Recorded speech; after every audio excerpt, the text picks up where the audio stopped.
En la penumbra de una Europa convulsionada, donde la religión, la guerra y la ignorancia dictaban el curso de la vida, surgió un enemigo silencioso, invisible y despiadado. La varíola no golpeaba con espadas ni flechas, pero su paso era más mortal que cualquier ejército invasor. Su llegada no era anunciada por trompetas ni jinetes, sino por un simple estornudo, un leve contacto, una proximidad trivial. Y cuando finalmente se manifestaba, lo hacía sin piedad. En la España medieval, donde los caminos eran de polvo y las calles se bañaban en barro y desperdicios, las ciudades comenzaban a crecer dentro de murallas que no podían contener los horrores que venían de dentro. Se vivía hacinado, entre animales, enfermedades y desesperanza. Las condiciones de higiene eran mínimas o inexistentes. Los desechos eran arrojados por las ventanas.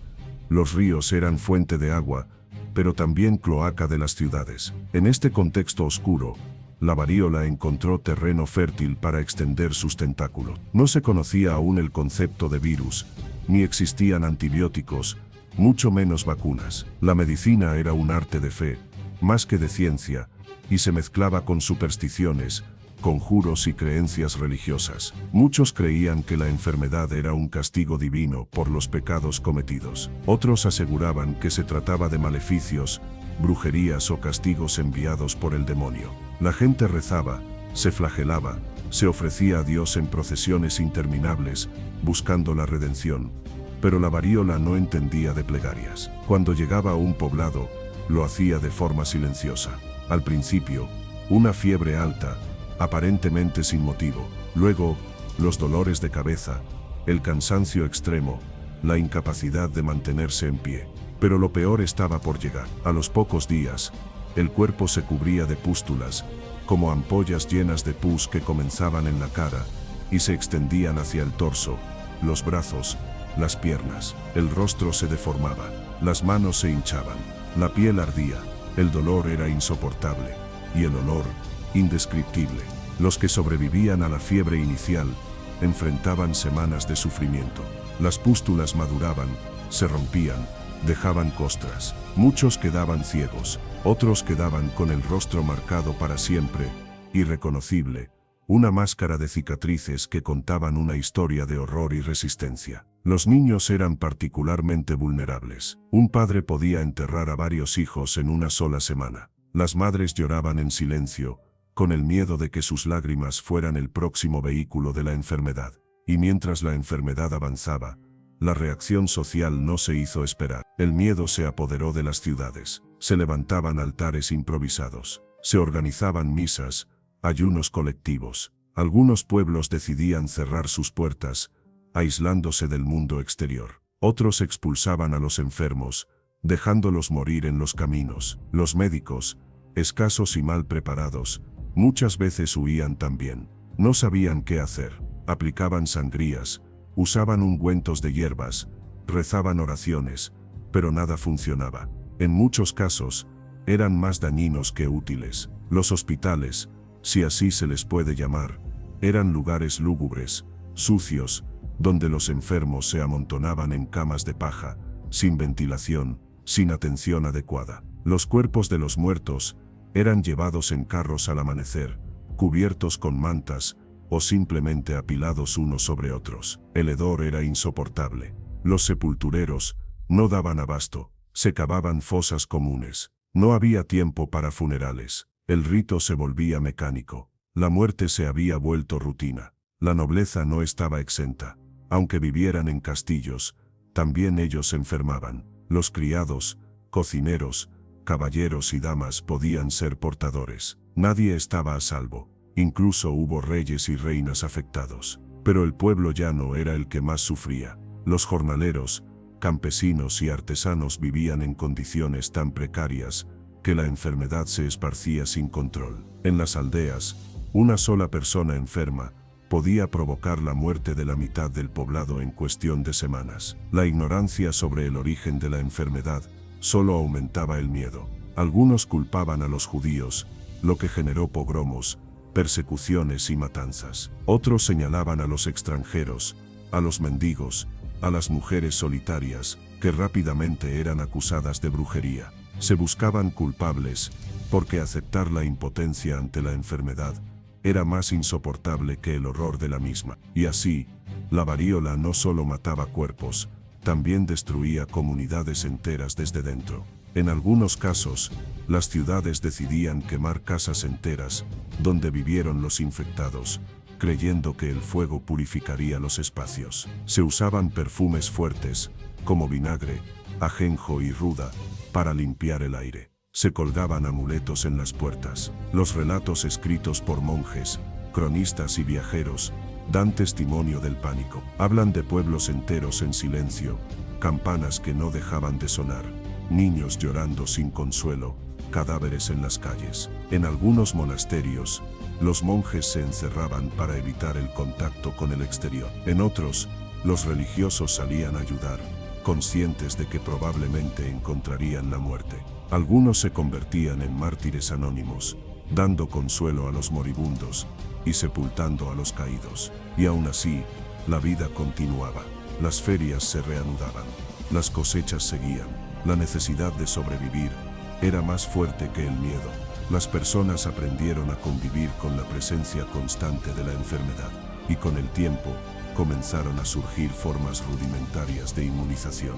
En ciertas regiones, algunos médicos observaban que quienes habían sobrevivido a la varíola no volvían a enfermar.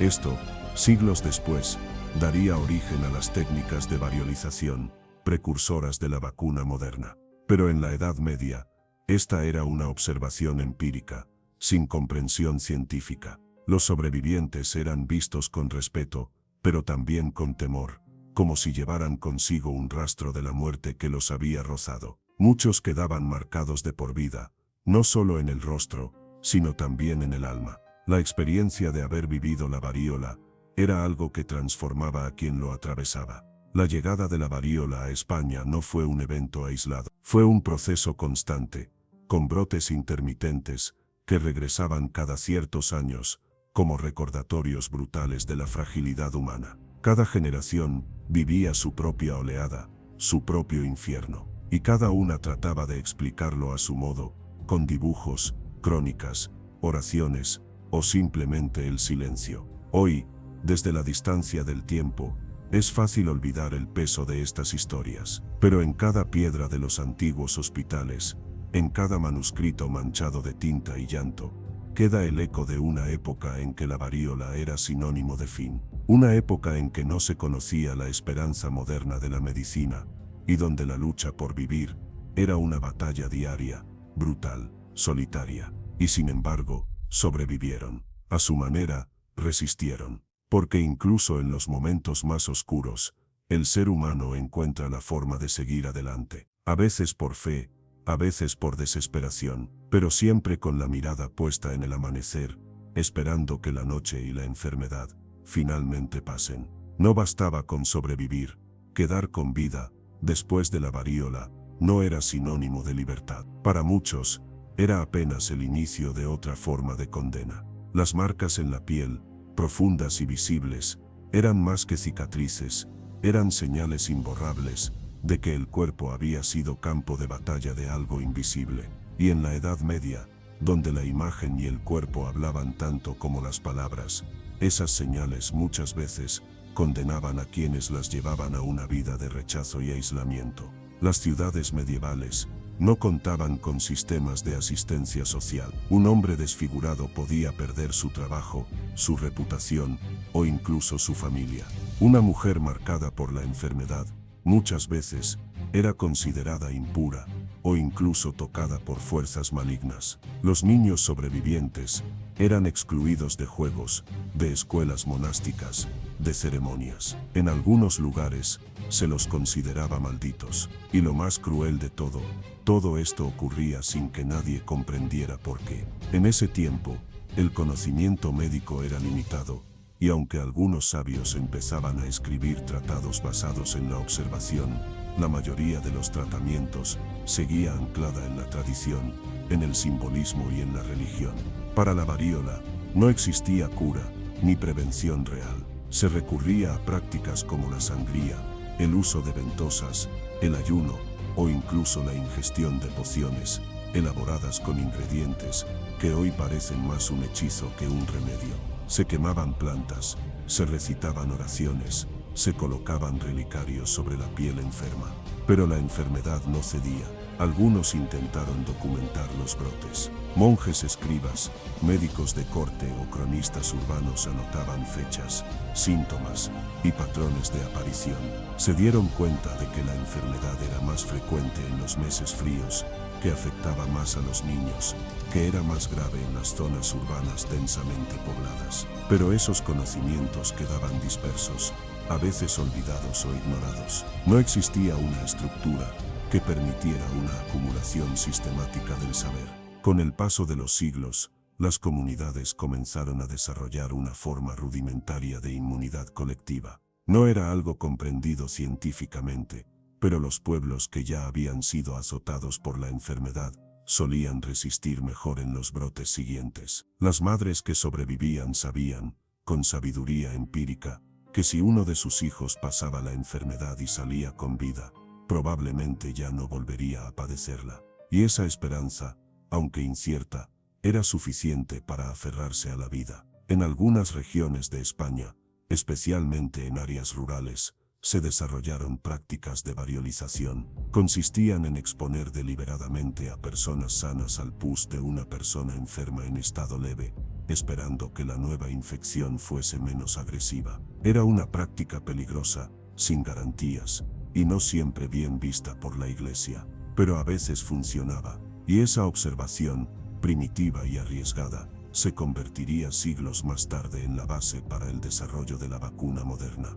Pero no todos los pueblos o ciudades tenían acceso a esa forma de protección. Las diferencias sociales eran profundas. Mientras algunos nobles podían pagar médicos o aislarse en propiedades alejadas, la mayoría del pueblo estaba expuesta sin defensa alguna. Las epidemias eran más que eventos sanitarios, eran pruebas de fuego para la estructura social, y muchas veces evidenciaban cuán frágil era esa estructura. Y sin embargo, la humanidad resistía. La España medieval, con toda su complejidad cultural, cristianos, judíos y musulmanes compartiendo territorio, no se detuvo ante la varíola. Hubo avances, hubo observaciones médicas que, aunque rudimentarias, sentaron las bases de una comprensión mayor. Algunos médicos comenzaron a escribir sobre el contagio, empezaron a vincular síntomas, a identificar patrones, a desarrollar una mirada más empírica. Era el inicio de una transición, lenta, hacia una medicina más racional. Aún así, la muerte era constante. La esperanza de vida era corta. La infancia, un periodo frágil y expuesto. La varíola era solo una de muchas amenazas. Peste, hambre, guerras, partos peligrosos. Pero tenía algo especial su marca.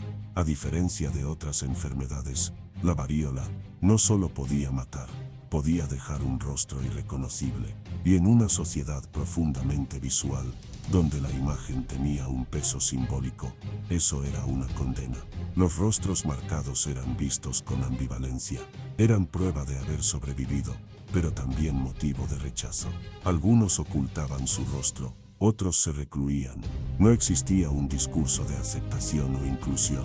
La deformidad era un estigma. Se creaban relatos donde la varíola aparecía como castigo por la soberbia, la lujuria o la vanidad.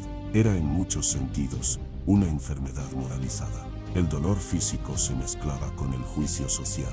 Con la llegada de la Edad Moderna, nuevas luces se encendieron. En 1796 Edward Jenner aplicaría por primera vez una vacuna efectiva contra la viruela. Pero todo ese avance fue posible gracias a siglos de observación, de errores, de miedo, de aprendizaje empírico. La España medieval, con todas sus limitaciones, fue parte de esa historia. Cada brote, cada pérdida, cada intento fallido, cada cura improvisada, alimentó la larga marcha hacia el conocimiento. Hoy la varíola está erradicada. Desde 1980, no ha habido un solo caso en el mundo, pero su memoria vive. En los libros antiguos, en las pinturas religiosas, en los rostros de estatuas olvidadas. en los manuscritos polvorientos, y también en el alma colectiva de los pueblos que resistieron durante siglos una amenaza que no podían comprender. Recordar la varíola en la Edad Media no es solo un ejercicio histórico, es un espejo, un recordatorio de lo que significa enfrentar lo desconocido, de lo que significa perder, resistir y aprender. Porque aunque el virus haya desaparecido, la experiencia humana que dejó tras de sí sigue viva, palpitando en el pasado y enseñándonos, en silencio, cómo no volver a caer en la oscuridad.